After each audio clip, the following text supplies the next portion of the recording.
안녕하세요. 오늘은 장영훈 목사님의 요한복음 1장 설교 말씀을 바탕으로 최초의 제자들이 어떻게 예수님을 따르게 되었는지 그 과정을 한번 자세히 들여다볼까 합니다. 여러분, 세상에서 뭔가 큰 일을 시작한다고 하면 어때요? 보통 엄청 요란하고 화려하잖아요. 광고도 대대적으로 하고요. 그런데 말이죠. 역사를 통째로 바꿀 그런 위대한 시작을 위한 예수님의 방식은 놀라울 만큼 조용하고 또 굉장히 개인적이었습니다. 그래서 오늘 이 시간에는 사람들이 예수님께 나아가게 된 세 가지 뚜렷한 길, 그리고 그 길의 끝에서 만나게 되는 놀라운 약속까지 한번 차근차근 따라가 보시죠. 자, 첫 번째 길입니다. 이건 대단한 기적으로 시작하는 게 아니에요. 바로 믿을 만한 어떤 사람의 증언, 그 한마디에서부터 모든 게 시작됩니다. 바로 이 말이었습니다. 세례 요한이 한 말이죠. 여기서 중요한 건 요한이 예수님을 대단한 왕이나 영웅 이런 걸로 소개하지 않았다는 거예요. 대신에 하나님의 어린 양이라고 딱 지목했죠. 당시 이스라엘 사람들에게 어린 양이라는 건요, 바로 희생 제물을 떠올리게 하는 단어였거든요. 그러니까 이건 예수님께서 세상 죄를 대신 짊어지실 분이라는 그분의 가장 핵심적인 사명을 정말 정확하게 증언한 셈입니다. 이게 정말 재밌는 비유인데요. 보세요. 요한은 사람들을 자기한테 막 끌어당기는 그런 자석이 아니었다는 겁니다. 오히려 저는 여기까지입니다. 진짜 길은 저쪽이에요. 하면서 예수님께로 방향을 가리켜주는 이정표 역할을 충실히 해낸 거죠. 이게 바로 참된 증언자의 모습입니다. 이런 증언의 힘이 얼마나 대단한지 보여주는 정말 좋은 예가 있습니다. 바로 오랫동안 아주 확고한 무신론자였던 C.S. 루이스의 이야기죠. 그의 절친이었던 J.R.R. 톨킨, 바로 그 반지의 제왕 작가죠. 톨킨은 막 어려운 신학 얘기를 늘어놓지 않았어요. 대신에 루이스가 평생 사랑했던 그 문학의 언어로 다가갔습니다. 성경 이야기는 그냥 신화가 아니야.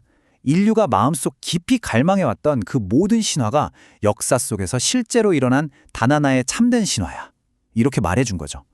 바로 이 진심 어린 증언 하나가 루이스의 인생을 완전히 바꿔놓았습니다. 자, 이렇게 누군가의 증언을 통해 마음의 문이 살짝 열렸다고 해보죠. 그럼 그 다음은 뭘까요?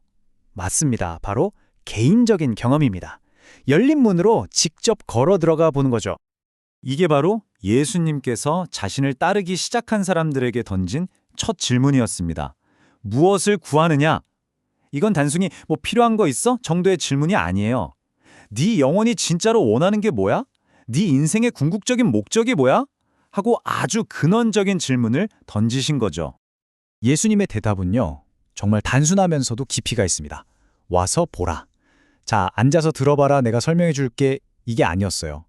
일단 와, 그리고 직접 경험해봐. 이거죠. 신앙이라는 게 머리로 하는 정보가 아니라 함께하며 겪는 관계라는 걸, 이 한마디가 전부 보여주는 것 같습니다.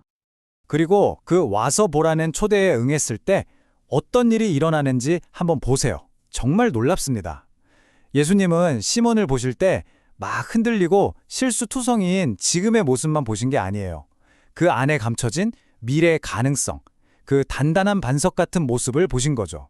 그래서 그에게 게바, 즉 반석이라는 뜻의 베드로라는 새 이름을 주셨습니다.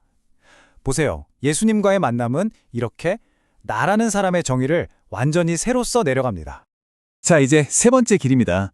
이건 어쩌면 우리 모두가 겪는 가장 큰 장벽일지도 모르겠어요. 바로 우리 마음속에 있는 편견과 의심이죠. 나다나엘의 첫 반응이 딱 그랬습니다. 나사렛에서 무슨 선한 것이 날 수 있느냐? 이건 지역 감정에 똘똘 뭉친 말이죠. 나사렛? 그 총구석에서 무슨 대단한 인물이 나오겠어. 이런 편견에 사로잡혀서 진실을 볼 생각조차 못했던 겁니다. 그런데 예수님께서 던드신 한마디에 나다나엘의 그 단단한 편견이 그냥 완전히 무너져 내립니다. 빌립이 너를 부르기 전 네가 무화과나무 아래에 있을 때에 보았노라. 와, 이건 정말 그 누구도 알 수 없는 나다나엘 혼자만의 아주 은밀한 시간을 정확히 꿰뚫어 보신 거잖아요. 이 초자연적인 경험 앞에서 나다나엘의 모든 의심과 편견은 그냥 산산조각이 나버립니다. 그리고 곧바로 성경에서 가장 위대한 신앙 고백 중 하나가 터져나오죠. 여기서 중요한 포인트가 이거예요. 때로는 내 이성과 논리를 뛰어넘는 그런 개인적인 만남이 가장 깊은 의심의 벽을 허물어뜨릴 수 있다는 거죠. 와, 정말 대단한 고백이죠? 그런데 이야기는 여기서 끝나지 않습니다. 예수님은 놀라워하는 나다나엘에게 말씀하세요. 지금 네가 본 건 이건 그냥 시작일 뿐이야. 네가 무화과 나무 아래에 있는 걸 봤다고 하니까 믿느냐? 이보다 더 큰 일을 보게 될 거다.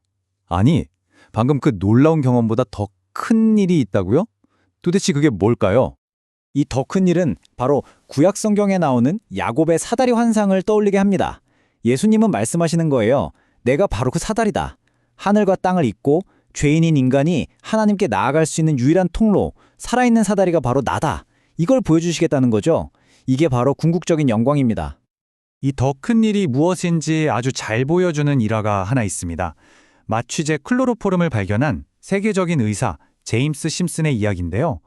그가 평생의 업적을 뒤로하고 은퇴를 앞둔 마지막 강의에서 한 학생이 이렇게 물었습니다. 교수님 인생에서 가장 위대한 발견은 무엇이었습니까? 사람들은 당연히 클로로포름 발견을 얘기할 줄 알았겠죠? 하지만 그의 대답은 전혀 달랐습니다. 내 인생 가장 위대한 발견은 첫째, 내가 지독한 죄인이라는 사실, 그리고 둘째, 예수 그리스도가 바로 나의 위대한 구원자라는 사실이라네. 바로 이겁니다. 이게 바로 더 큰 일이에요. 세상의 그 어떤 위대한 업적과도 비교할 수 없는 가장 근본적이고 심오한 진리죠. 자, 오늘 살펴본 것처럼 사람들은 저마다 다른 길을 통해 예수님을 만나게 됐습니다. 누군가는 증언을 듣고 또 누군가는 와서 보라는 초대에 응답해서 어떤 사람은 깊은 의심을 넘어 주님을 만났죠. 그런데 정말 중요한 건요. 시작은 다 달랐지만 그들이 도착한 목적지는 같았다는 거예요. 바로 하늘문이 열리는 영광을 보고 그분의 임재 안에서 삶이 완전히 변화되는 경험이죠. 그리고 이 이야기는 그냥 2000년 전의 옛날 이야기로 끝나지 않습니다. 나다나엘에게 주셨던 그 약속, 이보다 더 큰 일을 보리라는 그 약속은 바로 오늘 우리에게도 똑같이 주어지고 있습니다. 여러분이 믿는다면 상상하는 것보다 훨씬 더 큰 일을 보게 될 것이라는 그 놀라운 약속 말이죠.